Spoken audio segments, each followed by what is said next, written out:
Oscar anxiously wanders off, phone in hand. Got him. Just grabbed a whole mess of local history books. Stella sets a massive pile of books on the table and pulls up a chair. All right. This is going to be so much faster with the two of you here to help me out. Got our snacks, got our books. Let's get this research party started. Reading awaits. Flip through Veins of Scarlet, a history of the Scarlet Hollow coal mines. Forced into retirement at age 50 due to a war injury from his time in the Indian Wars, exasperated by a short stint serving as captain in the Confederacy, Silas Scarlet also lost his eldest two sons to that bloodiest of wars, leaving his third eldest son, Andrew Jackson Scarlet, to take charge of the coal mine. Under his leadership, the mine prospered, undoubtedly in part due to the growth of the railroad industry. Managed to evade the coal union for decades, making them one of the most profitable mines in the country. Andrew Scarlet built the surrounding town into what it is today. With expensive stone buildings, a bustling main street, and overseeing it all, the elegant Scarlet Estate. That was, until 1895, the largest and finest feat of architecture in the region. Culminating in the tragic collapse of 1918, it was found that Charles Shaw, the co-manager of the mine, had loosened security measures to increase production during World War I, resulting in a fatal collapse, the death of over 160 men and boys, some as young as 10. The casualties included Andrew Jackson Scarlet's son, Theodore, his brother Enoch V. Scarlet, who had taken over for the aging father during the bustle of the war, managed to pull the mine from the brink of ruin, thereby saving the town. So this is how your family made their fortune. Flip through Silas Scarlet Soldier. One of these days I'll get it. Flip through Silas Scarlet Soldier, Woodsman Leader. Ugh. Silas Everett Scarlet was born to Colonel Everett J. Scarlet in 1818. One of 12 siblings, he grew up in eastern North Carolina during a tumultuous time in the state's history, and not much is known about his life before he joined the Army in 1836. He quickly rose through the ranks, in part due to his father's connections, but also due to a particular ruthlessness, for which he received the nickname Bloody Silas Scarlet. The federal government granted the now Captain Silas a tract of bounty land in exchange for his service in the Indian War, and he settled into the hills of North Carolina in 1841. That land would become Scarlet Hollow. But it started as a simple log cabin, built by Silas' own two hands, occupied by his family of 10. Silas, his wife Mary Joseph Scarlet, and their 8 children. The logging business brought many workers and fellow landowners to the hills, but it wasn't until Silas discovered rich seams of coal running underneath the region that Scarlet Hollow was really put on the map. He saved what he could and bought the surrounding hillside at a great discount, cleverly hiding what he knew about the land's true value. Thus, he had all the resources to found Scarlet Hollow's now famous coal mine. You're finished with this one. Flip through Appalachian Folk Monsters. A few entries catch your eye. Wampus Cat, a large cat-like creature with loud howling voice, often said to sound like a woman crying out in pain. Often linked to Cherokee legends, some cite the Wampus Cat as originating with the story of a woman who sought vengeance against a monstrous cat demon for driving her husband mad. She hunted it down by wearing a bobcat mask, tricked it into using its own vile magic on itself, freeing the people of their region from its evil. Others say the creature comes from the story of a woman who wore the pelt of a wild cat to witness forbidden hunting rites. The hunters of her village gathered to perform the rites, and she watched in secret from underneath the cat's pelt but was soon discovered. For her indiscretion, she was fused with the pelt and transformed into a creature that was neither human nor cat, forced to wander the wilderness alone, feared by all. Her calls are those of great sadness and serve as a warning to anyone who dare goes against tradition. Tommyknockers, enigmatic cave-dwelling creatures primarily known for causing mischief. Tommyknockers originated in Cornish mythology, spreading to the United States when Cornish immigrants began working in Appalachian mines.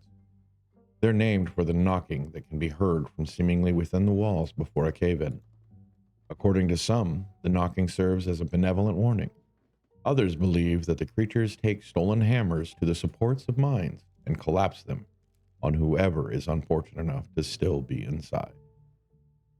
They are traditionally thought to be impish, leprechaun-like beings, but some claim they are the spirits of dead miners, forever cursed to haunt their final resting place.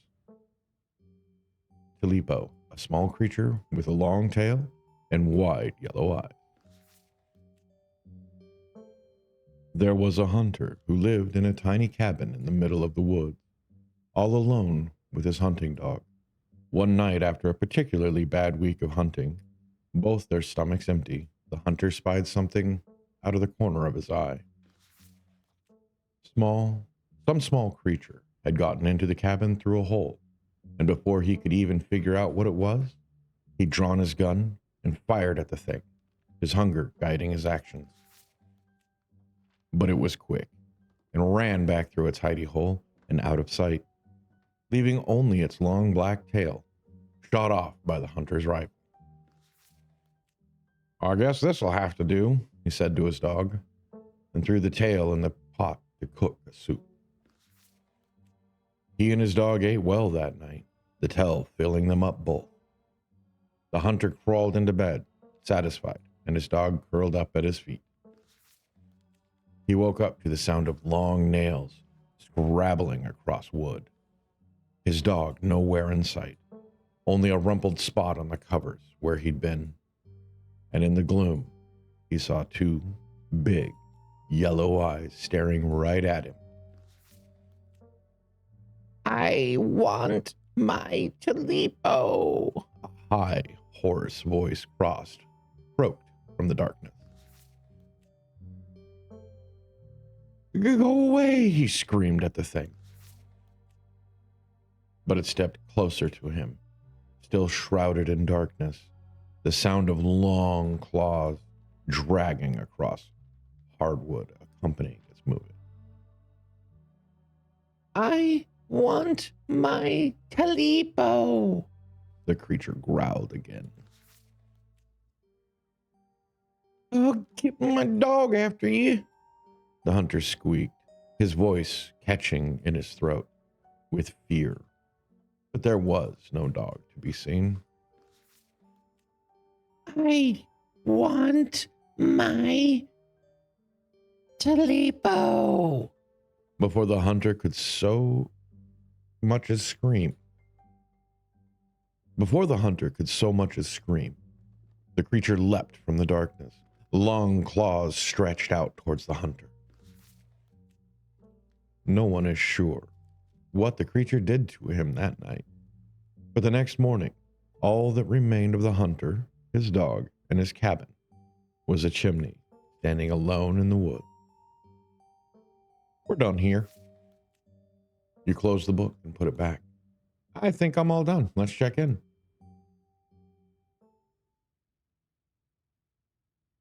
"All right. If we're going with what Kanika's mom told us last night, I think we can rule out any natural disasters as what brought the ditchlings here. But not nuclear incidents. Looks like our state has a history with those. What about y'all? Find anything?" Before you can respond, a handsome black cat leaps onto the table, almost on instinct. Stella slams her book shut. "Aw, hey, Pixel." You might want to close your book. He loves to rip up any paper he can find.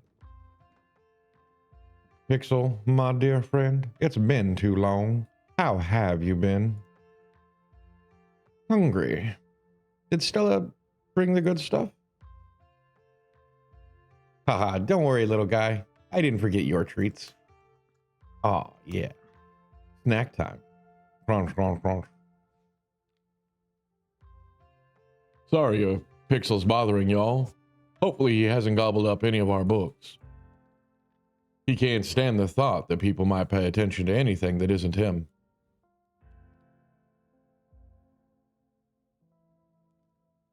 Hey, Pixel, what do you think about the monsters we saw in the woods? I'm a indoor cat. I don't know nothing about no woods. I just hang out in the library, especially now that our house got haunted.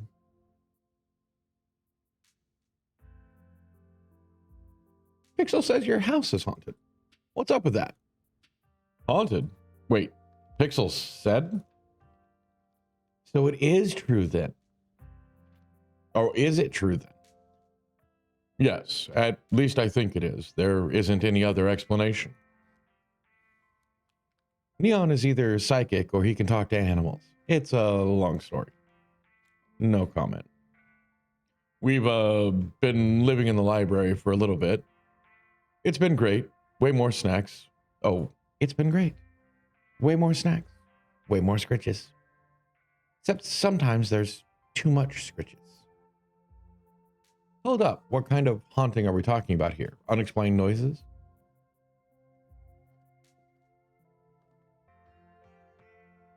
Hold up. What kind of haunting are we talking about here? Unexplained noises? Objects appearing in strange and unfamiliar places? Oh, Oscar, don't get her hopes up like that. Nothing like that, sorry. The floor in Rosalina's bedroom just keeps seeping blood. I've seen a strange figure in the hallway a couple of times. Wait, you're seeing a full body apparition? Can I see it? Stella, how many times have you gone on ghost hunts and been tricked by shadows? You know what it's going to be. But what if it's an actual ghost? I believe him. I can practically feel the haunting as we speak. Well, we do live in the annex behind the building. Y'all are more than welcome to check it out. Maybe tomorrow night. Yes, we'll be there. Yeah, that sounds like fun. Like a fun way to spend an evening. Can't wait to get spooked by some creaky floorboards. Why do you let a paper shredder freely wander around the library? Nah, let's leave Pixel be. The cat curls up on the table, fast asleep. All right, I'd better get back to shelving. Let me know if y'all need anything.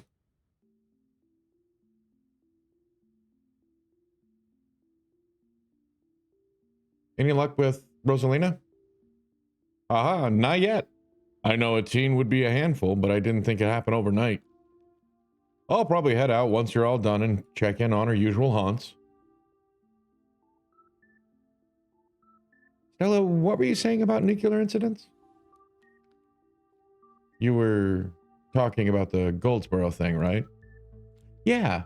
Apparently, in the 60s, a B-52 carrying a live warhead broke up mid-air and dropped a couple of bombs. Fascinating bit of history there. The first two of the bombs landed upright after its parachute got caught in a tree. Thankfully, it didn't go off. At the time, the government claimed the bomb was unarmed, but it later came out that the only thing that prevented detonation was a single electrical switch which failed to trigger on the descent. And 60 years later, the second bomb still hasn't been recovered. Right. It's conventional explosive disintegrating in midair, but most of the nuclear material was made unrecoverable by flooding. If I remember correctly, they just buried it and sealed it up. I'm sorry, did you say they buried it? Do y'all need something dug up? Because if so, I'm your guy. I don't think disarming nuclear bombs is part of our skill set. Absolutely not. Also, Goldsboro is almost 400 miles from here. I think we're good. I'm just saying, you never know with radiation. We actually know quite a bit. It just melts you. It doesn't make monsters. And a 60-year-old bomb isn't going to explode on its own hundreds of miles away and kill us here. You never know. There could always be a whole underground society of bomb-worshipping mutants just waiting to blow it up. I miss this.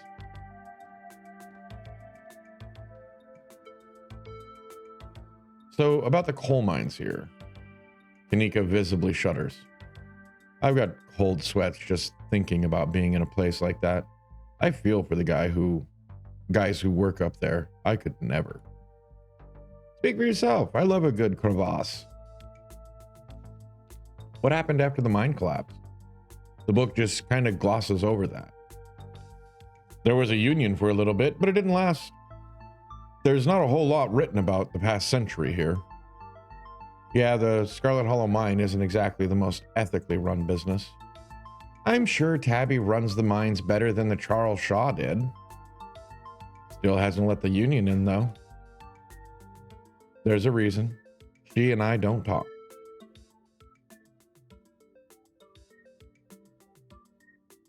A union-busting mine collapse from poor working conditions? Color me shocked. Yeah, it's pretty awful. That's what the sculpture out front is for, commemorating all the men and children who died that day. Every kid in Scarlet Hollow learns about the collapse of 1918. Our teachers love to emphasize how many children they had working down there. Probably to try and show us how good we have it, or whatever. Low bar, if you ask me. You know, that could be what the ditchlings are warning us about. Another collapse. Writing it down is on the list of potential disasters. Yeesh, Stella, that's morbid. And besides, it was all Charles Shaw's fault. The labor market is way more strict now. There's no way you could get away with that kind of safety cutbacks he pulled. Y'all don't actually think the mine is about to collapse, right? No, I don't think so. Had me worried there for a sec. I hate to give Tabitha any credit, but the mine is safer now than it was back then. Still, what a horrible thought. You never know. You guys really seem to have a bone to pick with Charles Shaw. That's what happens when someone directly causes a monumental disaster, especially in a small town like this. People tend to spit when they hear your name. He got run out of town on a rail, you know. And that's not a figure of speech. Back then, they actually tied you to a rail, ran you out of town. There's a big mural of it over on the far wall. He got off easy, if you ask me.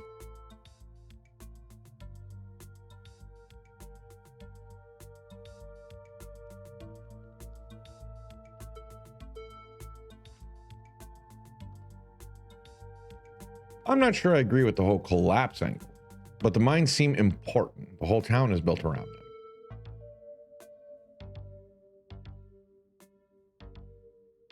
Yeah, that's fair.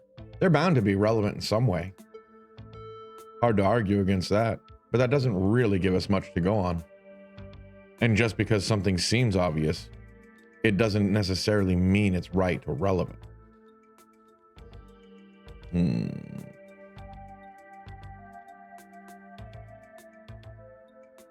So, Appalachian folk monsters? Do you think the ditchlings are Tommyknockers? What, with the whole warning thing? Good thought, but Tommyknockers live in mines. That's like their whole thing. I'm gonna write that down though. Tommyknockers are literally just the sounds that happen when a bunch of rocks and wood are about to collapse. Are they?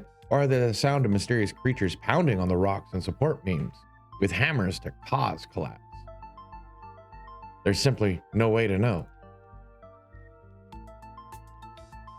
My mom used to tell me that Talipo story. I'd totally forgotten about it. My mom used to tell me about that Talipo story back when I was little. I can't believe I forgot that one. It scared me so bad I didn't eat soup for years. I thought a monster might try and dig it out of my stomach if it did. I love that one. There's this old chimney in the woods that I used to think was the chimney from Talipo, the one that was left after the thing did whatever it did. Now I know that's just because chimneys don't burn down and wooden houses do. That doesn't mean it's not the chimney from Talipo. I've camped out there a couple of times and seen some pretty spooky stuff. Yeah, I watched that video. You saw raccoons. You're going to get rabies one of these days, chasing after wildlife like that. What can I say? I like living on the edge.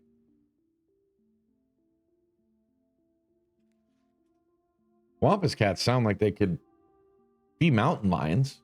Voice like a woman crying out, somewhere between person size and cat size. Definitely, they are 100% mountain lions. Kanika, you know there are no mountain lions up here. I thought you were supposed to be a skeptic. Oh, Stella, one of these days, you'll trust us. But the myths are old, right? Mountain lions didn't go extinct in Appalachia that long ago. Those legends just haven't died off yet. Almost every cryptid can be tracked down to either a hoax or someone getting confused about a perfectly normal animal, sometimes both. Bigfoot, for instance, started as a prank. Then folks saw bears walking around on their hind legs and got freaked out. And now here we are. You'll eat those words when I get the first clear footage of a Bigfoot. If you manage that, I will print out a picture of I will print out a piece of paper that says Bigfoot isn't real and literally eat it. I promise. I'm holding you to it. Moving on. Silas Scarlet. Rich guy in the South? I should have known it wouldn't be pretty. Yeesh, I figured old money from the South wouldn't be great, but he sure did some things to get where he was, huh?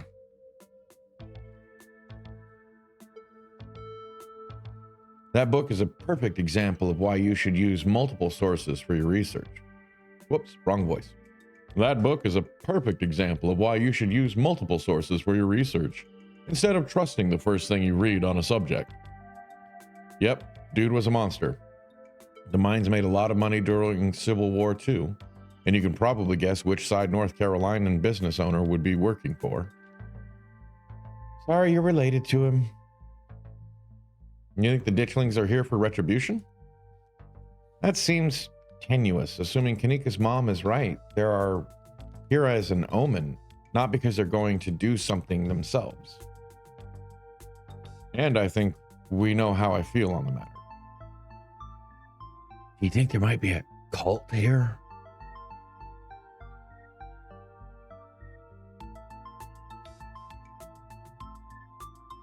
Maybe the ditchlings are actually nudists going to some sort of weird ritual. Har har, very funny. You were there with me last night, Neon. You know as well as I do that whatever we saw, it wasn't human. Yes, I know, but I wanted to make a joke.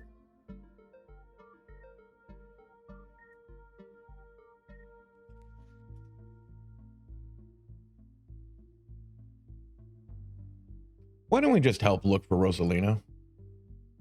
If there's a missing kid in town, that's probably way more important than whatever else we're doing. Just to clarify, I don't think she's missing. She's just out there with her friends, ignoring her poor old man. Not that I don't appreciate your concern. I don't even know where we'd look aside from the Maxwell place. What do teens even do these days? You don't have to worry about checking up on her there. I'm going there myself once I finish shelving. Just let me know if you run into her while you're out. There's an awful lot of mine-related stuff in my notes. Maybe that should be our next stop. We can poke around, find out if anybody's seen anything weird. Just to clarify, you're suggesting we go to question some of the miners, right? We are not poking around unprepared in the actual mines, right? Right? Yeah, totally, 100%. I would never. We don't even have a good reason to go down there. Good. Let's keep it that way. You know how I feel about mines. I promise, Neeks, we're just going to question some of the miners. And if that questioning gives us a reason to poke around, say, a cool abandoned coal mine, then we'll cross that bridge when we come to it. You can cross that bridge when you come to it. I'm not going underground. I'm just messing with you. We'll stick to the surface. And hey, maybe we'll luck out and run into Rosalina while we're out looking about. Okay, good. All this talk of mines reminds me, though. There's been this really unsettling miner who's been coming around my mom's tea shop lately. His name is Wayne, and there's something wrong with him. Like, viscerally wrong. No kidding, he snuck up on us last night and called out Neon by name. Sent chills down my spine. I don't know if there's much of a connection. If we're headed to the mines, we might as well look into him.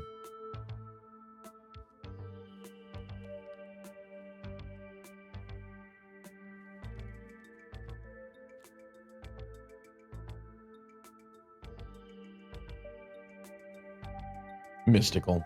We were always going to wind up in the mines. Well, that sounds kind of ominous. I'm a little worried about Tabitha.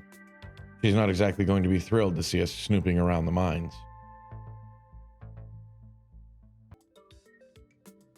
We can be sneaky. I'll make sure to be a good lookout. She'll never even know we were there. Look at us, going out on a caper together. I miss this. I missed it too. Though there is something missing. Reese. I really miss that dude. I can't believe how long it's been. Have you seen him lately? Nope. I've tried to plan stuff, but he's been too sick. I didn't realize it was getting so bad. That poor guy. You know, we could just pop over and surprise him. He seemed excited to meet Neon. Maybe we'll finally get him to leave his little cave. Hell yeah, let's do it. See you, Oscar. We'll let you know if we run into Rosalina. Thanks, guys. I'll keep you posted.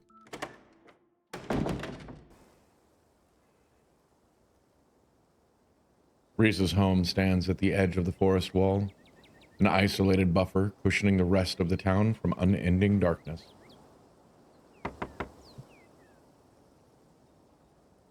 Reese, it's Stella. I brought some buddies too. Shh. Not so loud. He's still sleeping. Can I help you with something? The woman in the doorway stares directly into your eyes. You can practically feel her simmering irritation washing over you. Hi, Dr. Kelly. We were wondering if it would be okay if Reese could come hang out. Nothing strenuous, we promise. I'm not going to wake him up. If he's sleeping, he probably needs it. Whatever you two have planned is probably beyond what he can manage right now. Anyway. Oh no, poor Reese. It's just been so long since either of us have gotten a chance to hang out with him. I'm sure he and Neon would get along super well, too. I am not offering boiled peanut.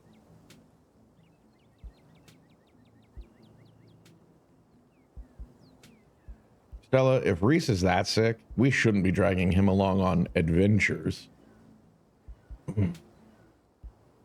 Stella mutters under her breath. Dang, I can't believe you're out here snitching again. Reese's mom turns back to the house, sighing. Sorry, I know that was a little rude. You just want to hang out with Reese, and he misses both of you too. He's usually feeling his best around mid-afternoon. Why don't you come over tomorrow, and we can have some supper, and y'all can hang out for a bit. I don't promise that it'll be perky, but I'm sure it'll brighten his spirits to see you two again. And I suppose you can come too, Neon. That would be great. I can bring a side dish. Maybe some deviled eggs? Does he still eat those? No, eggs are a little much for him. They don't settle well. You can leave the cooking to me. I know what he can handle. Okay, I'll bring soda then. That's not... Okay, yes, fine. You can bring soda.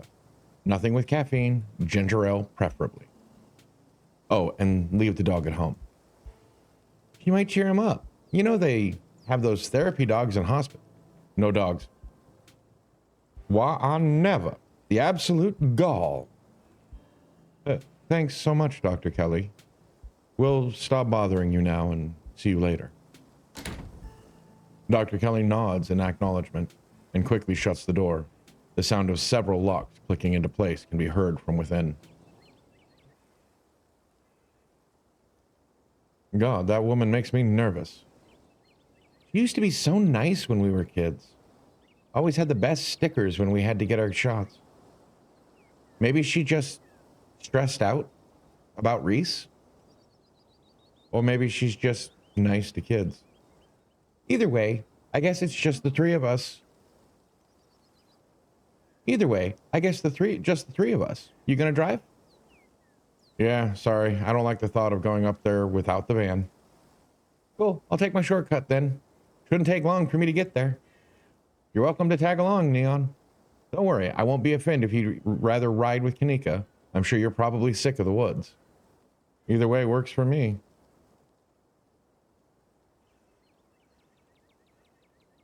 Oh, I'm gonna be walking with Stella, but there's stuff in the woods.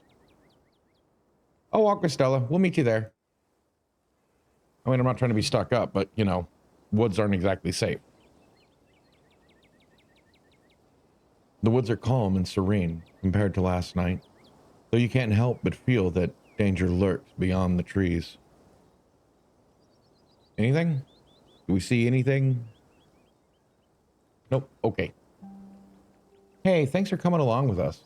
With Gretchen and me, I mean. I hope I haven't seemed too cold about everything that happened last night. Truth is that I'm barely keeping myself together. I just don't know how to let it out. Duke died out there last night, and I can't stop thinking that it might have been my fault. If only I didn't drag you along into the woods. If only I did anything when everything went sideways. She didn't do anything wrong. I just wish she could understand that. She's such a good girl. Stella pauses, searching for what to say. It's like there's this guilt boiling under my skin, but the only way I can process what happened is by turning off the part of me that feels things. When I'm around other people, it's like I think of Duke dying as just that thing that happened. Like it's just part of another video. Because if I actually admit to other people that I feel something, then I'd have to admit to myself that what happened is my fault. I'm not gonna.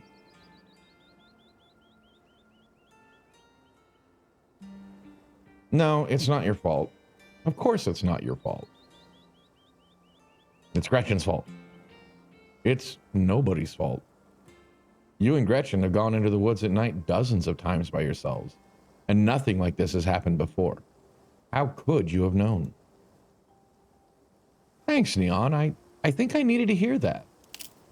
The conversation comes to a dramatic halt, with you, Stella, and Gretchen all whirling around to face the source of the sound. A bird. Let me at it. I can get it. Back off, dog. This is my stick. Whoa, calm down, girl. It's just a bird. Same probably goes for the two of us. I guess we're all a little on edge. Let's hurry to the mine. Shouldn't be much further. Honestly surprised I didn't see anything. Kanika casually leans against her van as you and Stella emerge from the woods. Hey. Y'all have a good walk? Yeah, it was great. I mean, not that you were missing out or anything. You didn't run into any of those creatures, did you?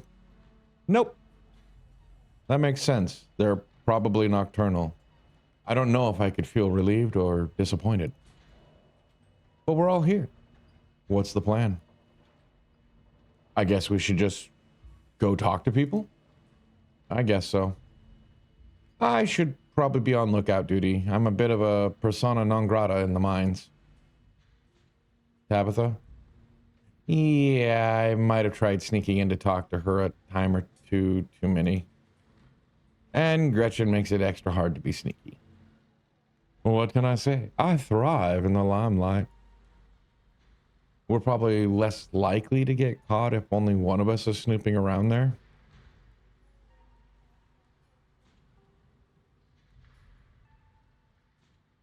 I've got this.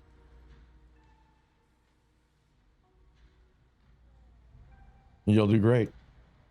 So the plan, you know those cheesy old rom-coms where somebody wears an earpiece on their first date?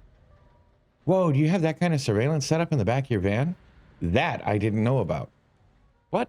No. I have a pair of earbuds with a really good mic. We can just do a group call. Kanika hands you a pair of earbuds. We can feed you questions if you get stuck, and Stella can give you a heads up if Tabitha's headed your way. Dang, I've missed doing this sort of thing with you. You're so thorough. Ah, thanks. I do my best. I guess we should part ways and start the call, yeah? Stella and Kanika break off, leaving you alone at the entrance of the mines. Your phone buzzes. Hey. Can you hear us? Try saying something.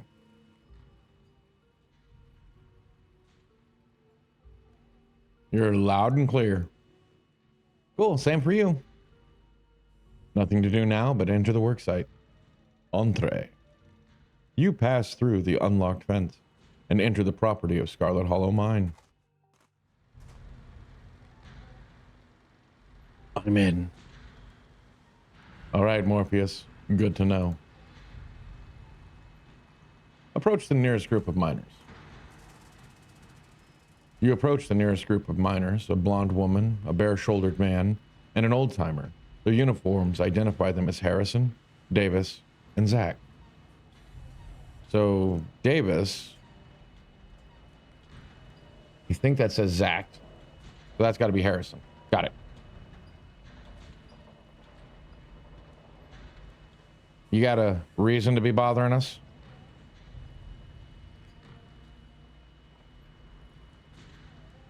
You know anything about a guy named Wayne? Yeah, we knew him. He was such a cut-up. Miss that dude.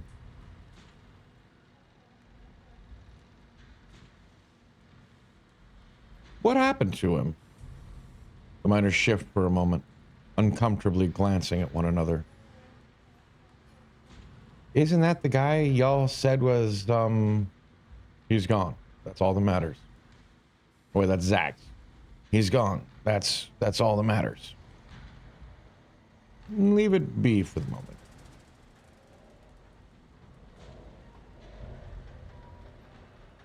So I met this guy on the bus.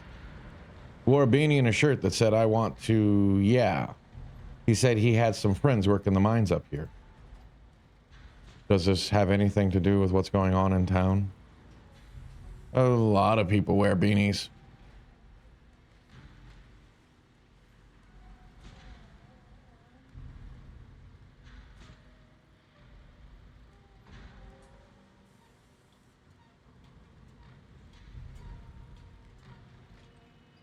He gave me some boiled peanuts. Y'all all want any? Oh no, is that where you got those things? Can someone clue me in? Don't worry about it, Neeks. Some things are better left unknown. The fact that you're the one saying that makes me extra worried. Has Neon just been running around offering people day-old pocket peanuts? On Neon's behalf, I plead the fifth. Pass. No thanks. I'm good. Now, is there anything else we can help you with? See anything weird lately? The miners look you up and down. Weird. How? Weird noises coming from the woods? Not a peep. We're underground most of the day, though. You know, I heard something unusual the other night. Thought it might have been an owl or something, but it didn't sound right. It was an owl. You're just not used to the local wildlife yet. People getting sick? Like more than usual? Nah, nothing like that. I feel fit as an ox. We have good working conditions in the mine, and our health is wholly looked after. Any knocking in the mines? Can't barely hear nothing with the machines are going on down there. He's right. It's loud as shit. Does sound like knocking, though, the way the machine pounds through the rock. Not sure if that's what you're thinking. You're not asking about Tommy knockers, are you? Call me what now? Tommy knockers. They're an old Welsh myth. Little guys that live in mines, knock on the walls before they collapse. Nah, nothing like that around here. Run into any weird animals? Nope. You been talking to that townie? The one the boss gave a lifetime ban to? Wait, are they talking about me? Yeah, she's like a Bigfoot YouTuber or something. Her videos are actually pretty good. Yep, that's me, all right. Oh, and so sweet. But, you know, now that I think about it, it's pretty weird. I haven't seen many animals at all lately. Used to be able to see all sorts of critters. Now it's mostly birds. This is your first year up here, ain't it? Just not used to the seasons changing. All the animals are hibernating, that's all. A little early for hibernation. They generally wait till after the first snowfall. I don't know. She's got a point. I've been up here 5 years now, and it's never been like this before. Yeah, maybe it's the global warming then. I think they're calling it climate change now. Got a couple other questions. What do you think of Tabitha? Miners stare at you, distrust in their eyes. Harrison chews her sandwich slowly. She works hard. She's a good boss. Who's asking? I'm her cousin. I'm here for the funeral. Yeah, we know. Me and Davis were in the diner yesterday when you popped in. Yeah, I remember. You were sitting in the corner booth. How can we help? Actually, that's all. Thanks. Bye.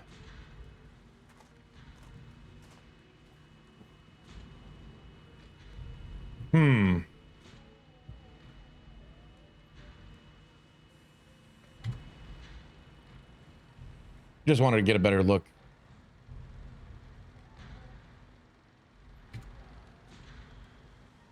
Approach another group of miners.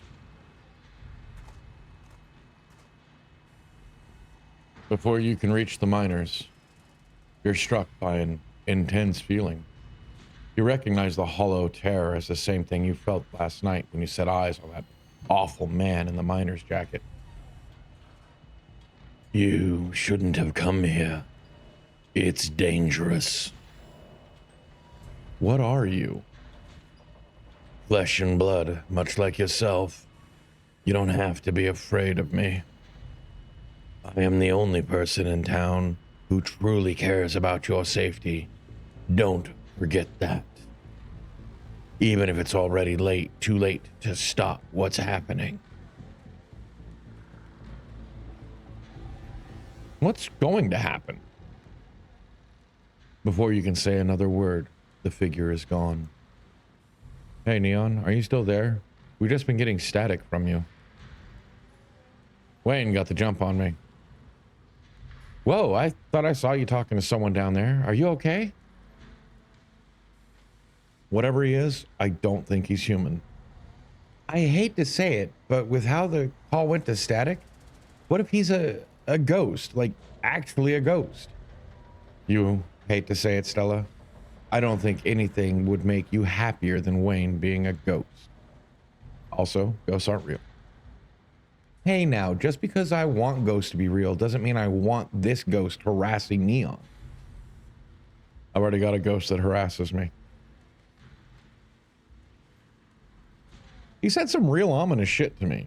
I'm the only person in this town who truly cares about your safety. That sort of thing. What the hell is that supposed to mean? Yeah, I care about your safety. This just means we're on the right track. I'm not about to back down. Wayne trying to make me leave just means that we're on the right track. I'm not about to back down. Whoa, so brave. Heck yeah, Neon. We've got your back.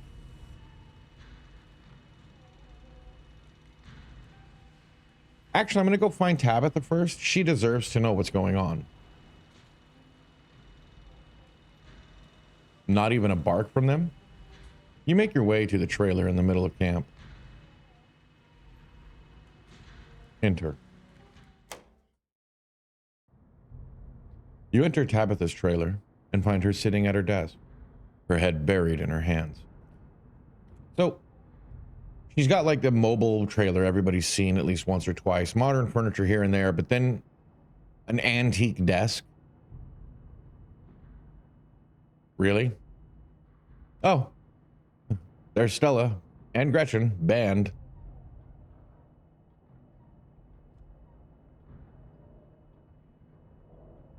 What are you doing here? And what are those ridiculous things in your ears? Oh, crap. Good luck. Sorry, Neon. Is that Stella and Kanika? Are you spying on me?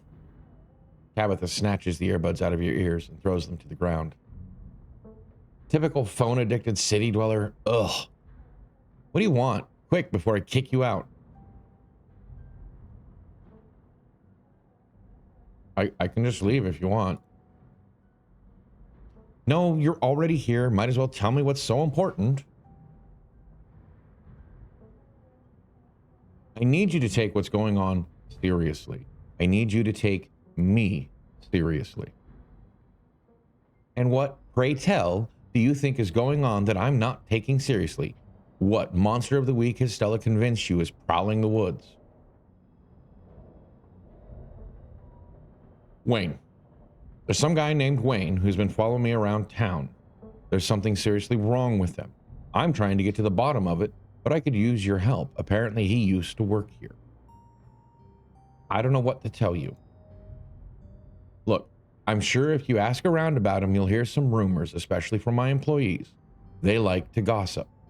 There was a man named Sam Wayne who worked here for a spell, then he disappeared. It happens all the time in this line of work. People show up for a job from out of town, and they disappear one day after getting paid. I don't believe that for a second. I don't know what happened to the man.